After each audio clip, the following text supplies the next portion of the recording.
അതുകൊണ്ടാണ് നേരത്തെ പറഞ്ഞത് മൈൻഡ്ഫുൾനെസ്സും മെഡിറ്റേഷനും രണ്ടും രണ്ടാണ്. ഗുരുജി പഠിപ്പിക്കുന്നത് സമ്പൂർണ്ണ ജീവന കല എന്നുള്ളത്. എന്താണ് ഈ സമ്പൂർണ്ണ ജീവന കല? പ്രസന്റ് മൊമെന്റിനെ കുറിച്ച് അവെയർ ആയിരിക്കുക എന്ന് പറയുന്നു.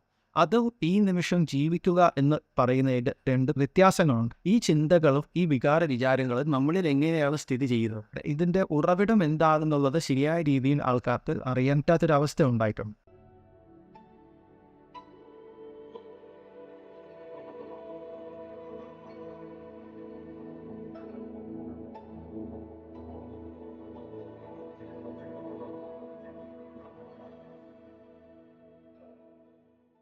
നമസ്കാരം. ഇന്ന് ലോകമെമ്പാടും പ്രചാരത്തിൽ വന്നിട്ടുള്ള ഒരു ആശയമാണ് മൈൻഡ്ഫുൾനെസ്. മൈൻഡ്ഫുൾനെസ്സിനെ ബേസ് ചെയ്തുകൊണ്ടുള്ള നിരവധി ധ്യാന മാർഗ്ഗങ്ങൾ, മൈൻഡ്ഫുൾനെസ് മെഡിറ്റേഷൻ എന്ന പേരിൽ, മൈൻഡ്ഫുൾനെസ് ബേസ്ഡ് സ്ട്രെസ് റിഡക്ഷൻ എന്ന പേരിൽ ഒരുപാട് തരം ഇതുപോലെ പല പേരുകളിൽ ഒരുപാട് തരം ധ്യാന മാർഗ്ഗങ്ങൾ ഇന്ന് ഒരുപാട് ആൾക്കാർ പരിശീലിക്കുന്നുണ്ട്. ഇന്നത്തെ വീഡിയോയിൽ നമ്മൾ ചർച്ച ചെയ്യുന്നത് എന്താണ് മൈൻഡ്ഫുൾനെസ്, ഇതിൻ്റെ ഉത്ഭവം എപ്പോൾ ഏത് കാലഘട്ടം മുതലാണ്, എങ്ങനെയാണ് ഈ മൈൻഡ്ഫുൾനെസ് എന്ന ആശയം നിലവിൽ വന്നത്, ഇന്ന് അതെങ്ങനെയാണ് ആൾക്കാർ മൈൻഡ്ഫുൾനെസ് ബേസ്ഡ് ആയിട്ടുള്ള കാര്യങ്ങൾ പരിശീലിക്കുന്നത്, അതിൻ്റെ പരിമിതികൾ എന്താണ്, അതിനെ നമുക്ക് എങ്ങനെ അതിജീവിക്കാം. ഈ വിഷയങ്ങളാണ് ഇന്നത്തെ വീഡിയോയിലൂടെ പങ്കുവയ്ക്കുന്നത്. ഈ വീഡിയോ അവസാനം വരെ കാണുക. നമുക്ക് വിഷയത്തിലേക്ക് കടക്കാം. ആദ്യം മൈൻഡ്ഫുൾനെസ് എന്ന ഈ കോൺസെപ്റ്റ് എന്താണ് മൈൻഡ്ഫുൾനെസ് എന്ന ആശയം? ഇത് മൈൻഡ്ഫുൾനെസ് എന്നുള്ള നിലയിൽ അറിയപ്പെടുന്നത് നമ്മുടെ പ്രസൻറ്റ് മൊമെൻ്റ്, അതായത് ഈ നിമിഷം നടക്കുന്ന കാര്യങ്ങൾ എന്താണോ അത് അങ്ങനെ അറിയുക, അല്ലെങ്കിൽ ഈ നിമിഷം ജീവിക്കുക എന്നുള്ളതാണ്. മറ്റ് ജഡ്ജ്മെൻ്റ് ഒന്നും ഇല്ലാതെ, അതായത് മുൻവിധികളൊന്നും ഇല്ലാതെ, പ്രത്യേകിച്ച് ഇൻ്റർപ്രിട്ടേഷൻസ് ഒന്നും ഇല്ലാതെ ഈ പ്രസൻറ്റ് മൊമെൻറ്റിൽ നടക്കുന്ന കാര്യം എന്താണോ അതിനെ അങ്ങനെ അറിയുക എന്നുള്ളതാണ് മൈൻഡ്ഫുൾനെസ് എന്ന വാക്കിൻ്റെ അർത്ഥമായിട്ട് നമ്മളിത് അറിയുന്നത്. അത് കൂടാണ്ട് എക്സ്പീരിയൻസ്, അതായത് നമ്മുടെ ജീവിത അനുഭവങ്ങൾ ഉണ്ടാകുമ്പോൾ അതിനെ നമ്മൾ എന്താണോ ഉണ്ടാകുന്നത് അതിനെ നമ്മൾ അങ്ങനെ തന്നെ കാണുക, അങ്ങനെ തന്നെ അനുഭവിച്ചറിയുക. പിന്നെ നമ്മൾ കഴിഞ്ഞു പോയ കാലങ്ങളെക്കുറിച്ച് ഓർത്ത് വ്യാകുലപ്പെടാതെ വരാനിരിക്കുന്ന കാലഘട്ടത്തെക്കുറിച്ച് ഓർത്ത് വ്യാകുലപ്പെടാതെ ഇരിക്കുക. ഇതൊക്കെയാണ് മൈൻഡ്ഫുൾനെസ് എന്ന ആശയം ഇന്ന് നമ്മുടെ സമൂഹത്തിൽ അറിയപ്പെടുന്നത്. ഇതിൻ്റെ പരിമിതികൾ എന്താണെന്നും ഇതിൻ്റെ ഒരു ഏറ്റവും ശരിയായ അർത്ഥത്തിൽ അല്ലെങ്കിൽ ശരിയായ രീതിയിൽ നമുക്കിത് എങ്ങനെ മനസ്സിലാക്കാം എന്നുള്ളത് ഈ വീഡിയോയുടെ അവസാനം പറയുന്നുണ്ട്. ഇതെങ്ങനെയാണ് ഈ മൈൻഡ്ഫുൾനെസ് എന്നത്, ഇതിൻ്റെ ഉത്ഭവം എങ്ങനെയാണ്? മൈൻഡ്ഫുൾനെസ് എന്നത് 2500 വർഷങ്ങൾക്ക് മുൻപുള്ള കാലഘട്ടത്തിൽ ഗൗതമ ബുദ്ധൻ പഠിപ്പിച്ചിരുന്ന വിപസ്സന എന്ന ധ്യാന രീതിയുടെ ഒരു ഭാഗമാണ് ആനാപാനസതി മെഡിറ്റേഷൻ. അതിൽ നിന്നാണ് യഥാർത്ഥത്തിൽ ഈ മൈൻഡ്ഫുൾനെസ് എന്ന ആശയം. സതി എന്ന വാക്കിൻ്റെ അർത്ഥം അവെയർനെസ് എന്നുള്ളതാണ്. അതായത് ആ മൊമെൻ്റ്, ഇപ്പോൾ ആനാപാനസതി മെഡിറ്റേഷൻ ചെയ്യുന്ന സമയത്ത് നമ്മുടെ ശ്വാസത്തെ നിരീക്ഷിക്കുക. സാധാരണ നിലയിൽ നടക്കുന്ന ശ്വാസോച്ഛ്വാസം ഇങ്ങനെയാണോ അതിനെ നമ്മുടെ നാസാദ്വാരങ്ങളുടെ അറ്റത്ത് മനസ്സിനെ നിർത്തിക്കൊണ്ട് അതിനെ നിരീക്ഷിക്കുക, അതിനെ അങ്ങനെ തന്നെ അറിയുക, അവെയർനെസ് അവിടെ കൊണ്ടുവരിക, അതിനെക്കുറിച്ച് അവെയർ ആയിരിക്കുക. സതി എന്ന വാക്കിൽ നിന്നാണ് യഥാർത്ഥത്തിൽ ഈ മൈൻഡ്ഫുൾനെസ് എന്ന ആശയം തന്നെ ഉണ്ടായിട്ടുള്ളത്. അതുപോലെ തന്നെ യോഗ പരിശീലനം നടക്കുമ്പോൾ, നമ്മൾ ചെയ്യുമ്പോൾ ആസനങ്ങൾ, പ്രാണായാമങ്ങൾ, ധ്യാന രീതികൾ, ഇതിൻ്റെ എല്ലാം ഉദ്ദേശം എന്ന് പറയുന്നത് ആ പ്രസൻറ്റ് മൊമെൻറ്റ് അല്ലെങ്കിൽ ഈ നിമിഷം ജീവിക്കുക, കഴിഞ്ഞു പോയ കാര്യങ്ങളെക്കുറിച്ച് ഓർത്ത് ദുഃഖിക്കാതെ, വരാനിരിക്കുന്ന കാര്യങ്ങളെക്കുറിച്ച് ഓർത്ത് വ്യാകുലപ്പെടാതെ ഈ നിമിഷം ജീവിക്കുക എന്നുള്ള ഒരു പർപ്പസാണ് യഥാർത്ഥത്തിൽ ഇതിലെല്ലാം ഉള്ളത്. അതിനു വേണ്ടി, ആ അവസ്ഥയിൽ എത്തിച്ചേരാൻ വേണ്ടി ചെയ്തിരുന്ന സാധന മാർഗങ്ങളാണ് വിപസ്സന ധ്യാനം, അല്ലെങ്കിൽ യോഗയിൽ വന്നിട്ടുള്ള നിരവധി സാധന മാർഗങ്ങൾ. അവിടെ ആ പ്രോസസ്സിൻ്റെ ഭാഗമായിട്ട്, അതായത് ധ്യാനം എന്ന അവസ്ഥയിൽ എത്തിച്ചേരാനുള്ള ആ പ്രോസസ്സിൻ്റെ ഭാഗമായിട്ട് നമ്മൾ നിരീക്ഷിക്കുന്ന ശ്വാസത്തെ നിരീക്ഷിക്കുമ്പോൾ അതിനെ അങ്ങനെ അറിയുക എന്നുള്ളതാണ്. അപ്പോൾ ആ അങ്ങനെ നിരീക്ഷിക്കുക എന്ന ആ ഭാഗത്തെ മാത്രം അടർത്തിയെടുത്താണ് ഇന്ന് യഥാർത്ഥത്തിൽ മൈൻഡ്ഫുൾനെസ് എന്ന് എന്നുള്ള ആശയം കൊണ്ടുവന്നിട്ടുള്ളത്. ഇതിൻ്റെ ഉത്ഭവം എന്ന് പറയുന്നത് 2500 വർഷങ്ങൾക്ക് മുമ്പാണ് ഈ മൈൻഡ്ഫുൾനെസ് എന്ന ആശയത്തിൻ്റെ ഉത്ഭവം സംഭവിക്കുന്നത്. പക്ഷേ അത് നമ്മുടെ കാലഘട്ടത്തിൽ വന്നപ്പോൾ 2 കാര്യമാണ്. ഒന്ന്, ലോകമെമ്പാടും പ്രത്യേകിച്ച് പാശ്ചാത്യ രാജ്യങ്ങളിൽ ഇത് എങ്ങനെയാണ് പിന്നീട് തിരിച്ചു വന്നത്, അതുപോലെ തന്നെ ഇന്ത്യയിൽ നമ്മുടെ രാജ്യത്ത് ഇതെങ്ങനെയാണ് തിരിച്ചു വന്നതെന്നുള്ളത് നമുക്ക് രണ്ടായിട്ട് പഠിക്കാം. ഇപ്പോൾ ഭാരതത്തിലാണെങ്കിൽ എസ്.എൻ. ഗോയങ്ക എന്ന ഒരു വലിയൊരു ധനികനായ ഒരാളാണ്. അദ്ദേഹമാണ് ഈ ബുദ്ധിസ്റ്റ് മെഡിറ്റേഷനായ വിപസ്സന എന്ന ധ്യാന രീതി ഒരു കാലത്ത് ഭാരതത്തിൽ നിന്ന് നഷ്ടപ്പെട്ടു പോയതിനു ശേഷം നമ്മുടെ ഈ കാലഘട്ടത്തിൽ തിരിച്ചു കൊണ്ടുവരും. അദ്ദേഹത്തിൻ്റെ സമ്പാദ്യത്തിൻ്റെ ഒരു വലിയ ഭാഗം ചെലവാക്കി ഇന്ത്യയിലുടനീളം വിപസ്സന ധ്യാന കേന്ദ്രങ്ങൾ സ്ഥാപിക്കുകയും അത് 10 ദിവസത്തെ ധ്യാന രീതിയായിട്ട്, കഠിനമായിട്ടുള്ള ഒരു 10 ദിവസത്തെ തപസ്സായിട്ട് ആൾക്കാർക്കത് സൗജന്യമായിട്ട് പരിശീലിക്കാനുള്ള അവസരമൊരുക്കുകയും ഒക്കെ ചെയ്തിട്ടുള്ളത്. പക്ഷേ പിന്നീട് ആ വിപസ്സന എന്ന ധ്യാന രീതിയിൽ നിന്നും ഇന്ത്യക്കകത്ത് തന്നെ ആലാപന സതി മെഡിറ്റേഷൻ മാത്രമായിട്ട് അടർത്തിയെടുത്ത് അത് മറ്റൊരു തലത്തിൽ അല്ലെങ്കിൽ അതിനെ വളരെ വികലമായിട്ടൊക്കെ പഠിപ്പിക്കുന്ന ഒരുപാട് പ്രവണതകൾ ഇന്ന് കണ്ടുവരുന്നത്. ഒരു പക്ഷേ അതിനോടൊപ്പം മറ്റ് മ്യൂസിക് ചേർത്തുകൊണ്ട്, അല്ലെങ്കിൽ അതിൻ്റെ ശരിയായ ഉറവിടം എവിടെ നിന്നാണെന്ന് കൃത്യമായിട്ട് ആൾക്കാർക്ക് മനസ്സിലാകാതെ, അല്ലെങ്കിൽ മറ്റ് ചില അവകാശവാദങ്ങളോടുകൂടിയൊക്കെ പഠിപ്പിക്കുന്നത് നമ്മളെപ്പോഴും നമ്മുടെ കാലഘട്ടത്തിൽ കണ്ടുവരും. ഇന്ത്യക്ക് പുറത്ത് പ്രത്യേകിച്ച് 1970-കളിൽ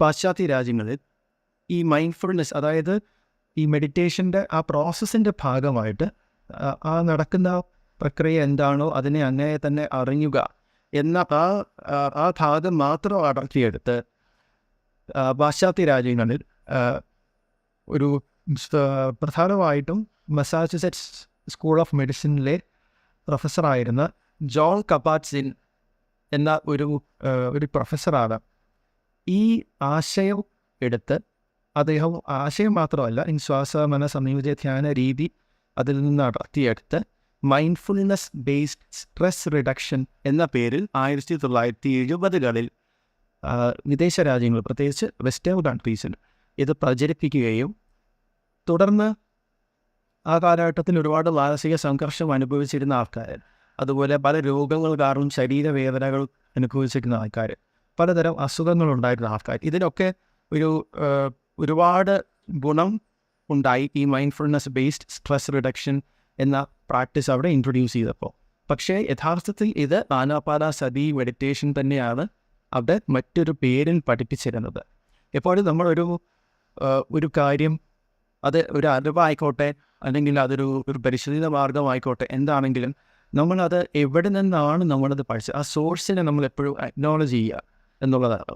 പക്ഷേ ഇവിടെ സംഭവിച്ചിട്ടുള്ളത്, ഇതിൻ്റെ ഉറവിടം എന്താണെന്നുള്ളത് ശരിയായ രീതിയിൽ ആൾക്കാർക്ക് അറിയാൻ പറ്റാത്തൊരവസ്ഥ ഉണ്ടായിട്ടുണ്ട്. അത് കൂടാതെ വളരെ മഹത്തായ ഈ വിപസന എന്ന ധ്യാന രീതിയുടെ ഒരു ഭാഗം മാത്രം അടർത്തിയെടുത്ത് പഠിപ്പിക്കുമ്പോൾ അതിൻ്റെ ശരിയായ ഗുണങ്ങൾ ആൾക്കാർക്ക് കിട്ടാത്ത ഒരവസ്ഥയുണ്ട്. ഇപ്പോൾ മൈൻഡ്ഫുൾനെസ് എന്ന പേരിൽ അറിയപ്പെടുന്ന പ്രാക്ടീസസിൻ്റെ ഗുണങ്ങൾ എന്ന് പറയുന്നത് വളരെ പരിമിതമാണ്. പക്ഷേ അത് തന്നെ ചെയ്യുന്ന ആൾക്കാർക്ക് ഒരുപാട് ആശ്വാസകരവുമാണ്. അതുകൊണ്ടാണ് ഇത് ഒരുപാട് ആൾക്കാരിൽ എത്തിച്ചേരുന്നത്, അത് പ്രചരിച്ചിട്ടുള്ളത്. പക്ഷേ മൈൻഡ്ഫുൾനെസ്സും മെഡിറ്റേഷനും രണ്ടും എന്താണ്? മൈൻഡ്ഫുൾ ആവുക എന്നുള്ളത്, ഇപ്പോൾ ഇതിനെ തുടർന്ന് ഒരുപാട് വേരിയേഷൻസ് ആൾക്കാർ പോകുന്നു, അശാസ്ത്രീയമായിട്ടുള്ള വേരിയേഷൻസ് ആൾക്കാർ കൊണ്ടുവന്നു. ഇത് ശ്വാസം നിരീക്ഷിക്കുന്നതിന് പകരം നമ്മുടെ മനസ്സിൻ്റെ തലത്തിൽ നടക്കുന്ന ചിന്തകളെ നിരീക്ഷിക്കുക എന്നുള്ള ഒരു രീതി ഈ ജോൺ കബാറ്റ്-സിൻ എന്ന് പറയുന്ന ആ professor mindfulness based stress reduction programme എന്ന് പറഞ്ഞ് അതിൻ്റെ അകത്ത് കൊണ്ടുപോയിട്ടുണ്ട്. അപ്പോൾ നമ്മൾ ഇപ്പോൾ ഒരു കാര്യത്തെക്കുറിച്ച് അവെയറായി എന്നുള്ളത് കൊണ്ട് നമ്മുടെ പ്രശ്നം അവിടെ പരിഹരിക്കപ്പെടുന്നില്ല. പ്രശ്നത്തെക്കുറിച്ച് നമ്മൾ അവെയറാണ്. അല്ലെങ്കിൽ ഉദാഹരണത്തിന് ഇപ്പോൾ കടുത്ത മാനസിക സംഘർഷങ്ങൾ, വികാര വിക്ഷോഭങ്ങൾ, ഈ കാര്യങ്ങളൊക്കെ ഉണ്ടായിക്കൊണ്ടിരിക്കുന്ന സമയത്ത്, അല്ലെങ്കിൽ നല്ല സ്ട്രെസ് അനുഭവിക്കുന്ന ആൾക്കാർ ആ ചിന്തകളെ നമ്മൾ നിരീക്ഷിക്കുമ്പോൾ, അല്ലെങ്കിൽ ആ നടക്കുന്ന ചിന്തകൾ എന്താണോ അതിനെ നമ്മൾ അങ്ങനെ തന്നെ അറിയുകയും അതിനെ ഒബ്സർവ് ചെയ്യുകയും ചെയ്യുമ്പോൾ ആ ചിന്തകൾ അവിടെ നടക്കുന്നു, അത് അവിടെ നിന്ന് ഇല്ലാണ്ടാവുകയില്ല. മറിച്ച് നമുക്ക് പിന്നെ സംഘർഷം കുറയുന്നത് എന്തുകൊണ്ടാണ്? അതായത് ആ ചിന്തകൾ സപ്രസ് ചെയ്യാൻ അവിടെ ശ്രമിക്കുന്നില്ല, അതവിടെ എക്സ്പ്രസ് ചെയ്യുന്നില്ല, അതിനെ നിരീക്ഷിക്കുന്നു അല്ലെങ്കിൽ അതിനെ ഒബ്സർവ് ചെയ്യുന്നു.